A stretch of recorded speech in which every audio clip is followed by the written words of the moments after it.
നമസ്കാരം. കുവൈറ്റിലെ അബ്ബാസിയയിൽ മലയാളി നഴ്സ് ദമ്പതികളായ സൂരജിന്റെയും ബിൻസിയുടെയും വിയോഗം പ്രവാസി ലോകത്തെ കണ്ണീരിലാഴ്ത്തിയിട്ട് ഇന്ന് 1 വർഷം തികയുന്നു. ഒരു പുതിയ ജീവിതം സ്വപ്നം കണ്ട് ഓസ്ട്രേലിയയിലേക്ക് പറക്കുവാൻ ഒരുങ്ങിയിരുന്ന ആ കുടുംബത്തിന്റെ തകർച്ച ഇപ്പോഴും മലയാളികൾക്ക് ഒരു നടുക്കമാണ്. കഴിഞ്ഞ വർഷമാണ് അബ്ബാസിയയിലെ ഫ്ളാറ്റിൽ ബിൻസിയെ കൊല്ലപ്പെട്ട നിലയിലും സൂരജിനെ ആത്മഹത്യ ചെയ്ത നിലയിലും കണ്ടെത്തിയത്.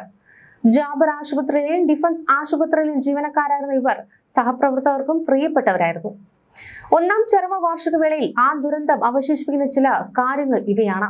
മാതാപിതാക്കളുടെ അപ്രതീക്ഷിത വിയോഗത്തോടെ തണൽ നഷ്ടപ്പെട്ട ആ മക്കൾ ഇപ്പോൾ നാട്ടിൽ ബന്ധുക്കളുടെ സംരക്ഷണയിലാണ്. അവരുടെ ഭാവി ഇപ്പോഴും പ്രവാസി സമൂഹത്തിന്റെ സങ്കടമായി തുടരുന്നു. പ്രവാസ ലോകത്തെ ജോലി, ആ ഒരു സമ്മർദ്ദവും കുടുംബ പ്രശ്നങ്ങളും എത്രത്തോളം ഗൗരവതരമാണെന്ന് ഈ സംഭവം നമ്മെ ഓർമ്മിപ്പിക്കുകയാണ്. ഇതിനുശേഷം കുവൈറ്റിലെ വിവിധ സംഘടനകൾ പ്രവാസികൾക്കായി നിരവധി കൗൺസിലിംഗ് സെഷനുകളൊക്കെ സംഘടിപ്പിച്ചിരുന്നു. പ്രിയപ്പെട്ടവരുടെ ഒന്നാം ചരമവാർഷികത്തിൽ നാട്ടിലും കുവൈറ്റിലും സുഹൃത്തുക്കളും ബന്ധുക്കളും പ്രാർത്ഥനകളോടെ അവരെ അനുസ്മരിക്കുകയാണ്. ഒരു നിമിഷത്തെ വാക്കു തർക്കമോ തെറ്റായ തീരുമാനമോ എങ്ങനെ ആ ഒരു കുടുംബത്തെ ഇല്ലാതാക്കുന്നതിനെ വേദനിപ്പിക്കുന്ന ഉദാഹരണമാണ് ഇന്നും ഈ സംഭവം. നൈറ്റ് ഷിഫ്റ്റ് കഴിഞ്ഞ ദമ്പതികൾ വീട്ടിലെത്തിയതിന് പിന്നാലെയാണ് തർക്കമുടലെടുത്തത്. ഓസ്ട്രേലിയയിലേക്ക് പോകാനുള്ള എല്ലാ രേഖകളും ശരിയാക്കി യാത്രയ്ക്ക് വെറും 2 ദിവസം മാത്രം ബാക്കി നിൽക്കുകയായിരുന്നു ഈ അപ്രതീക്ഷിത സംഭവം. ബിൻസിയെ കൊലപ്പെടുത്തിയ ശേഷം സൂരജ് തന്റെ അമ്മയും സുഹൃത്തുക്കളെയും വിളിച്ചു. ബിൻസി സാധനങ്ങൾ വാങ്ങാൻ പുറത്തു പോയതാണെന്നാണ് അമ്മയോട് പറഞ്ഞതെങ്കിലും സുഹൃത്തുക്കളോട് താൻ ബിൻസിയെ കൊലപ്പെടുത്തിയെന്നും ഉടൻ തന്നെ മരിക്കുമെന്നും വെളിപ്പെടുത്തുകയായിരുന്നു. മൃതദേഹങ്ങൾക്ക് സമീപത്തു നിന്നായി 2 കത്തികൾ പോലീസ് കണ്ടെടുത്തു. ബിൻസിയുടെ നെഞ്ചിലും വയറിലുമായിരുന്നു ആഴത്തിലുള്ള മുറിവുകൾ. സൂരജിന് കഴുത്തിന് മുറിവേറ്റ നിലയിലായിരുന്നു. കുവൈറ്റിലെ സബാഹ് ആശുപത്രിയിൽ പൊതുദർശനത്തിന് വെച്ച മൃതദേഹം പിന്നീട് നാട്ടിലെത്തിക്കുകയായിരുന്നു.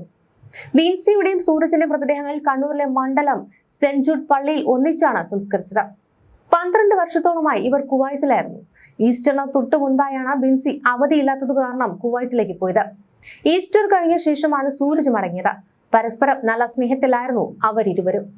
ഓസ്ട്രേലിയയിലേക്ക് പോകാൻ തീരുമാനിക്കുകയും ചെയ്തു. ബംഗളൂരുവിൽ പോയി മെഡിക്കൽ നടപടികളെല്ലാം തന്നെ ഇവർ നടത്തി. സംഭവ ദിവസം അമ്മയെ വിളിക്കുകയും ചെയ്തു. ആ സമയത്ത് പ്രശ്നങ്ങളൊന്നും ഉണ്ടായിരുന്നില്ല. സൂരജിന്റെ ബന്ധു അങ്ങനെയായിരുന്നു മാധ്യമങ്ങൾക്ക് മുന്നിൽ പ്രതികരിച്ചതും. ഈ കൃത്യം നടക്കുമ്പോൾ ഇവരുടെ മക്കൾ 3ാം ക്ലാസ്സിലും UKGയിലും പഠിക്കുന്ന കുട്ടികളായിരുന്നു. പരസ്പരം ആക്രമിക്കുമ്പോൾ നാട്ടിലെ ആ 2 കുരുന്നുകളെ കുറിച്ച് ഓർക്കാമായിരുന്നില്ലേ എന്ന പലരും വിതുമ്പിക്കരഞ്ഞിരുന്നു. ചിരിച്ചുകൊണ്ട് യാത്ര പറഞ്ഞു പോയവർ അവർക്ക് മുൻപിൽ ജീവനിട്ട് കിടക്കുന്നത് പലർക്കും സഹിക്കാൻ കഴിഞ്ഞില്ല. ഈ മരണ വാർത്ത പോലും അറിയാതെ അമ്മയുടെ വീട്ടിൽ നിന്ന് അച്ഛന്റെ വീട്ടിലേക്ക് കളിച്ചിരിയോടെ ഓടിയെത്തിയ മകളുടെ സന്തോഷം ദുഃഖത്തിലേക്ക് വഴിമാറിയത് നിമിഷ നേരം കൊണ്ടായിരുന്നു. സൂരജിനെ അപേക്ഷിച്ച മെച്ചപ്പെട്ട സാമ്പത്തിക ശേഷിയുള്ള വീട്ടിലെ യുവതിയായിരുന്നു ബിൻസി. നഴ്സിംഗ് പഠനശേഷം ഡൽഹിയിലെ ആശുപത്രിയിൽ ജോലി ചെയ്യുന്നതിനിടെയായിരുന്നു ബിൻസി സൂരജിനെ പരിചയപ്പെട്ടത്. സാമ്പത്തികമായി പിന്നാക്കം നൽകുന്ന സൂരജിനെ തന്റെ ശമ്പളം കൊണ്ട് ബിൻസി BSc നഴ്സിംഗ് പഠിപ്പിക്കുകയായിരുന്നു. പിന്നീട് വീട്ടുകാരുടെയൊക്കെ എതിർപ്പ് അവഗണിച്ചു തന്നെ സൂരജിന്റെ ദീർഘകാല പ്രണയത്തിനൊടുവിൽ ബിൻസി ഭർത്താവായി സ്വീകരിച്ചു. വിദേശത്തേക്ക് പോകുമ്പോൾ സൂരജിനെയും ഒപ്പം കൂട്ടാനാണ് BSc നഴ്സിംഗ് പഠിപ്പിച്ചത്. ഇതിനിടെ ബിൻസിക്ക് കുവൈറ്റിൽ ഡിഫൻസിൽ സ്റ്റാഫ് നഴ്സായി ജോലി ലഭിച്ചു. വിവാഹം കഴിഞ്ഞ് കുവൈറ്റിലേക്ക് സൂരജിനെ ഒപ്പം കൂട്ടി. പെട്ടെന്ന് ദേഷ്യം വരുന്ന പ്രകൃതക്കാരനായിരുന്നു സൂരജ്. എന്നിട്ടും ബിൻസി അതെല്ലാം ക്ഷമിച്ചു. പിന്നീട് സാമ്പത്തികമായി മെച്ചപ്പെട്ടതോടെ ബിൻസിക്ക് മേലെയാണ് താൻ എന്ന് വരുത്തുവാനുള്ള ശ്രമത്തിലായിരുന്നു സൂരജ്. പിന്നീട് ഈ സ്വഭാവത്തിൽ ചില മാറ്റങ്ങൾ വന്നു തുടങ്ങി. കുവൈറ്റിൽ ഒരു കുടുംബത്തിന് ലഭിക്കാവുന്ന ഏറ്റവും ഉയർന്ന സാമ്പത്തിക ഭദ്രതയുള്ളതായിരുന്നു ഇവരുടെ കുടുംബം. ഈ നിലയിലേക്ക് കുടുംബം എത്തിയത് തന്നെ ബിൻസിയുടെ കഠിനാധ്വാന ഫലമായിരുന്നു. എന്നാൽ സൂരജിന്റെ പെട്ടെന്നുള്ള ദേഷ്യവും പിടിവാശിയും എല്ലാം തകർത്തു എന്നാണ് അടുപ്പമുള്ളവർ പറയുന്നത്. ബിൻസിക്കൊപ്പം ജോലി ചെയ്യുന്ന ഒരു നഴ്സിന്റെ സുഹൃത്ത് ആണെന്ന നിലയിൽ ഒരു ശബ്ദ സന്ദേശമൊക്കെ തന്നെ ആ സമയത്ത് പുറത്തു വന്നിരുന്നു. കൂടാതെ അവരുടെ ഐഡന്റിറ്റി പുറത്തു വരരുത് എന്ന് പറഞ്ഞുകൊണ്ട് ശബ്ദം ചേഞ്ച് ചെയ്തും വോയിസ് സ്പീഡ് കൂട്ടിയുമൊക്കെയാണ് ഇത് അപ്പോൾ പുറത്തു വന്നത്. അതിൽ പറയുന്നത് ബിൻസിക്ക് ഒപ്പം താമസിക്കുന്ന മുകേഷ് എന്ന് പറയുന്ന വ്യക്തിയുമായി അടുപ്പമുണ്ടായിരുന്നു. ഇത് സൂരജിന് അറിയാം. കൂടാതെ സൂരജ് ഇയാൾക്ക് മുന്നറിയിപ്പ് നൽകുന്നുണ്ട്, ഈ അടുപ്പം പാടില്ല, ഇത് നിർത്തിക്കോ എന്നൊക്കെ. പക്ഷേ അയാൾ ഇത് ചെവിക്കൊണ്ടില്ല. ഈ ബന്ധം തുടർന്നു. കൂടാതെ നാട്ടിൽ മക്കളെയാക്കി ബിൻസി നേരത്തെ കുവൈറ്റിലേക്ക് എത്തുകയും ചെയ്തു. എയർപോർട്ടിൽ വിളിക്കാൻ വന്നതും തിരികെ കൊണ്ടാക്കിയതും ഇയാളാണെന്ന് ഈ വോയിസിൽ പറയപ്പെടുന്നുണ്ട്. വീണ്ടും ഈ ബന്ധം തുടർന്നതിൽ പ്രകോപിതനായി ഈ ഒരു കൊലപാതകം നടന്നുവെന്നൊക്കെയാണ് ഈ ഒരു ശബ്ദ സന്ദേശത്തിൽ പറയുന്നത്. കൂടാതെ ഈ കൃത്യം നടത്തിയ ശേഷം ബിൻസിയുടെ ചോരയിൽ കുളിച്ച ചിത്രം ഇയാൾക്ക് അയച്ചു. പക്ഷേ ഈ കാമുകൻ ഈ ചിത്രം കണ്ടത് അടുത്ത ദിവസമാണ്. നിന്നെയും കൊല്ലുമെന്ന് സൂരജ് മുകേഷിന് അയച്ച സന്ദേശത്തിൽ പറഞ്ഞുവെന്നും ഈ ഒരു വോയിസിൽ പറയുന്നുണ്ട്. ഇത് കേട്ട ഭയന്ന ഇയാൾ സുഹൃത്തുക്കളുടെ അടുത്തെത്തി കാര്യങ്ങൾ പറഞ്ഞു. തന്നെയും കൊലപ്പെടുത്തുമോ എന്ന ആശങ്കയൊക്കെ പങ്കുവച്ചതായും പറയപ്പെടുന്നുണ്ട്. ഇയാൾക്ക് ബിൻസിയുമായി മാത്രമല്ല നിരവധി സ്ത്രീകളുമായി അടുപ്പമുണ്ടെന്നും ഈ ശബ്ദ സന്ദേശത്തിൽ പറഞ്ഞിരുന്നു. എന്നാൽ ഇതിലെ ആധികാരികത ഉറപ്പിക്കുന്ന ഒന്നും തന്നെ പുറത്തു വന്നിട്ടില്ല. ഇപ്പോഴും എന്തുകൊണ്ട് ഈ കൊലപാതകം നടന്നു എന്നതിൽ കൃത്യമായ ഒരു വിവരങ്ങളും പുറത്ത് വന്നിട്ടില്ല.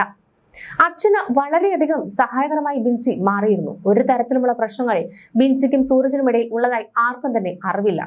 പക്ഷേ ഈ മരണത്തോടെ അവർക്കിടയിൽ ചില അസ്വാരസ്യങ്ങൾ ഉണ്ടായിരുന്നുവെന്ന് പലരും അടക്കം പറയുകയായിരുന്നു.